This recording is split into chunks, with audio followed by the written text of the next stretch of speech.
안녕하세요. 자기계발 및 마음건강 지킴이 에렌입니다. 멘탈 스토리 8번째는 긍정 심리학입니다. 멘탈, 우리나라 말로 표현하면 뭐 정신이다, 마음이다, 뭐 심지다 이렇게 좀 표현할 수 있을 겁니다. 근데 제가 이제 멘탈에 대해서 검색 엔진을 찾아보니까 멘붕, 멘탈각, 강철 멘탈, 요리 멘탈, 두부 멘탈, 쿠쿠다스 멘탈 이런 용어들이 많이 쓰여지고 있었습니다. 멘탈이 뭘까라고 했을 때 정신이라고 하는 것에 이제 힘이라고 하는 파워가 합쳐져서 우리는 정신력을 멘탈이라고 부르고 있습니다.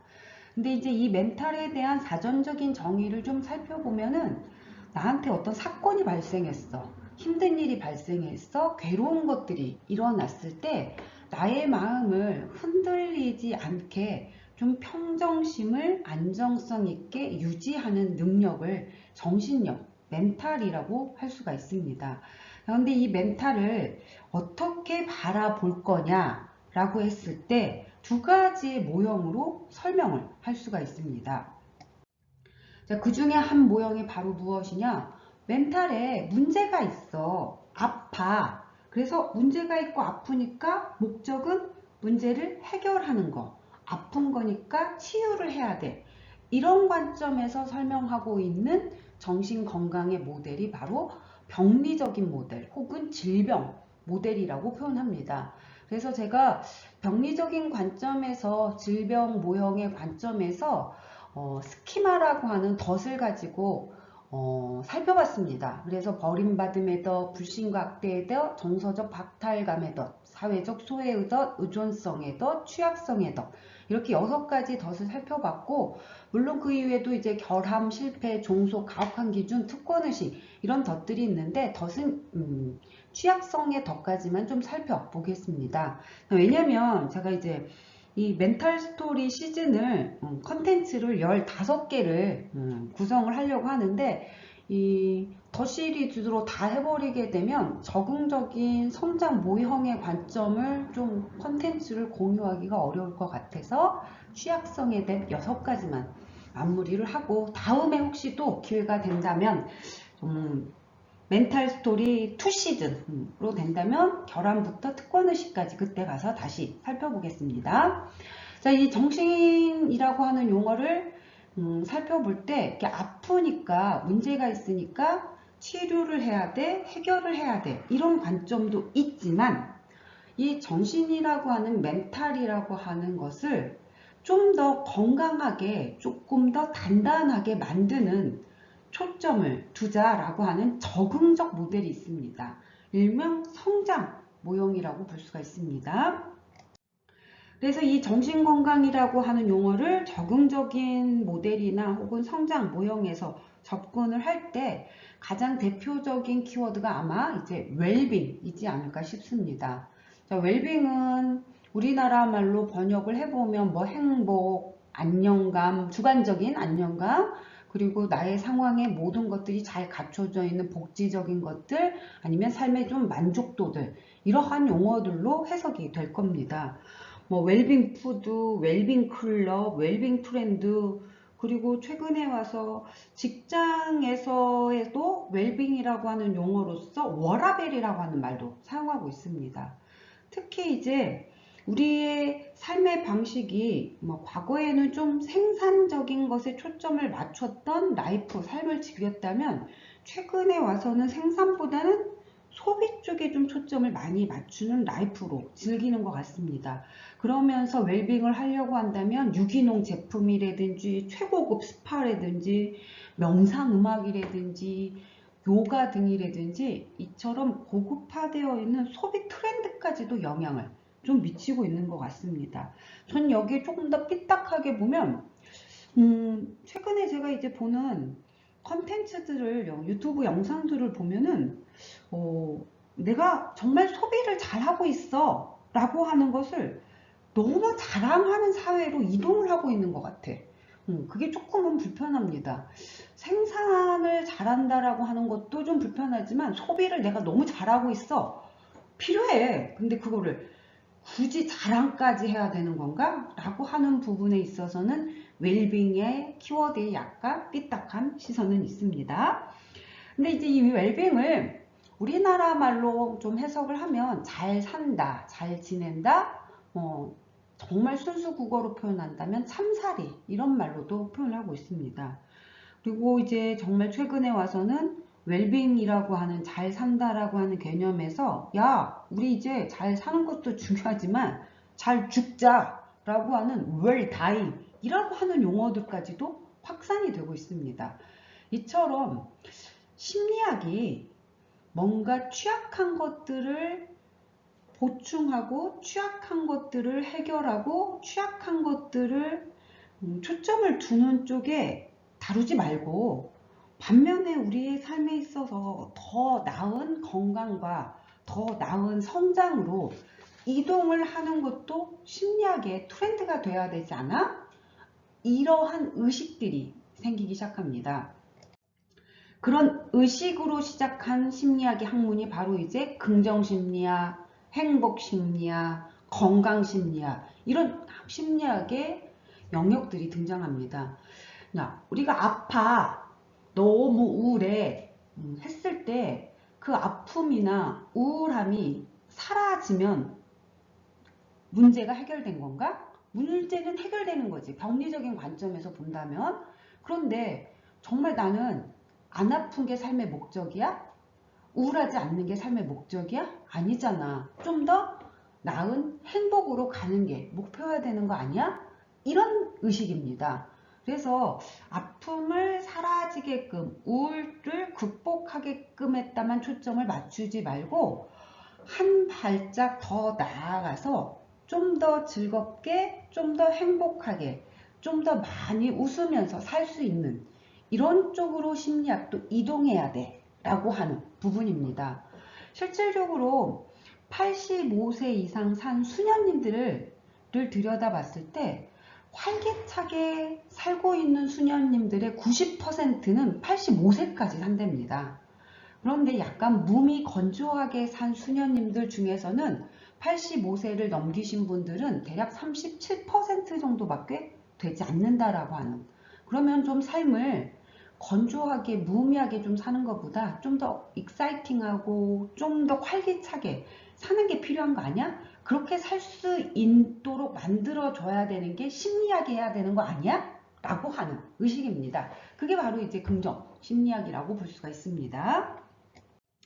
자, 긍정심리학은 인간의 부적응적이고 역기능적인 병리적인 초점에 맞추는 것에 대해서 좀 반성을 해서 약점과 장애의 학문으로만 접근하지 말고 심리학 자체를 강점과 덕성의 학문으로 좀 이동하자라고 하는 흐름에서 출발한 학문입니다.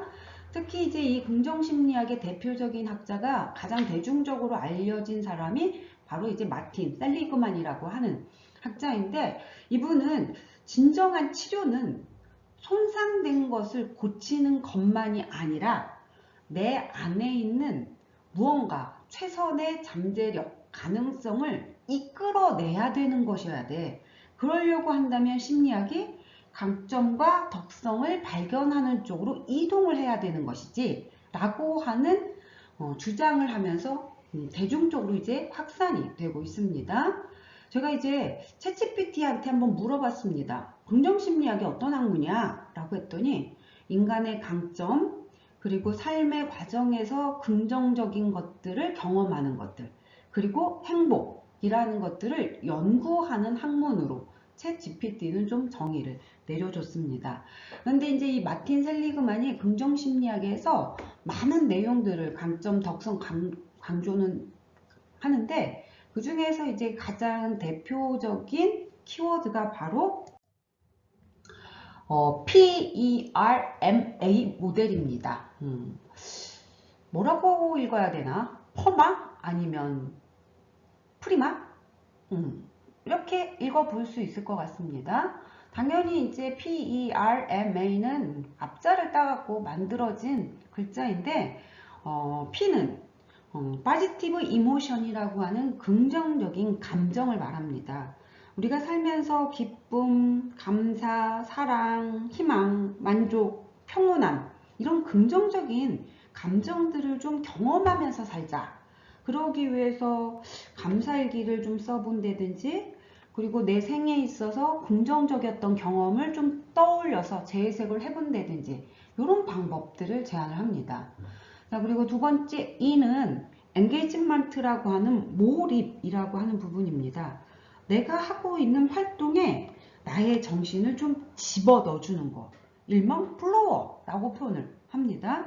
그래서 잘하는 것도 하고 해야만 하는 것도 하지만 내가 정말 좋아하는 것을 찾아서 집중을 좀 해보는 경험들 이런 것들이 좀 삶에 있어서 필요하다라고 하는 부분이고 R은 릴레이션십이라고 해서 긍정적인 관계입니다. 살아가면서 우리는 사람 속에서 행복감도 느끼지만 되게 상처도 많이 받고 있는데 이왕이면 사랑이라고 하는 우정이라고 하는 이런 긍정적인 정서적인 유대감이라든지 아니면 지지를 형성할 수 있는 이런 경험들이 좀 필요하다 합니다. 그래서 좋은 사람하고 시간을 보내고 좀 사람들과 의미 있는 대화를 해보는 거.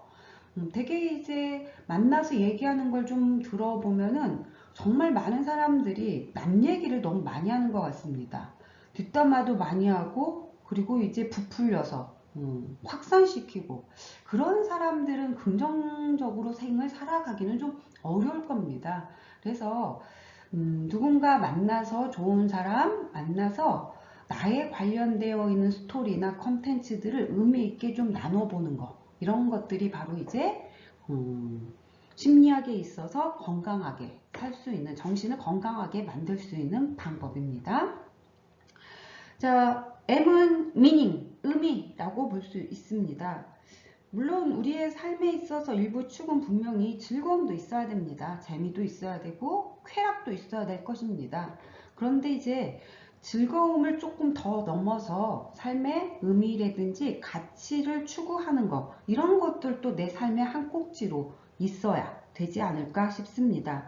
그래서 삶의 가치와 의미를 좀 맞는 일을 뭐 직업으로 좀 하면 좋겠지만 직업으로 좀 어렵다면 취미로 좀 찾아본다든지 아니면 누군가를 위해서 좀 살아보는 일명 뭐 봉사라고 하는 것들, 나눔이라고 하는 것들, 아니면 공동체적인 경험이라고 하는 것들 이런 것들도 하나의 방법은 될 수 있을 것 같습니다. 자, 마지막으로 A는 accomplishment라고 해서 물론 우리의 삶에 있어서 성공이라고 하는 것도 필요합니다. 그런데 이제 성공은 내가 주관적으로 평가를 하는 용어라기보다는 외부에서 좀 객관적으로 평가를 해주는 용어가 성공인 것 같습니다. 이거를 내 내부적으로 주관적으로 할 때는 성취라든지 아니면 성장이어야 될 것 같습니다.